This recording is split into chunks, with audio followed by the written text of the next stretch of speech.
Yun. Good day, Cham. Meron tayong friend na nag-request na lalagyan daw natin ng tattoo ang kanyang mga 10 mga daliri, kamay at paa. Hinanap ko. Ayun. So, eto.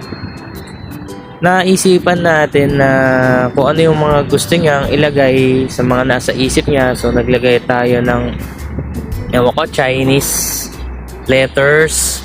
Siya lang ang kung anong meaning yan. Tapos, mga zodiac sign.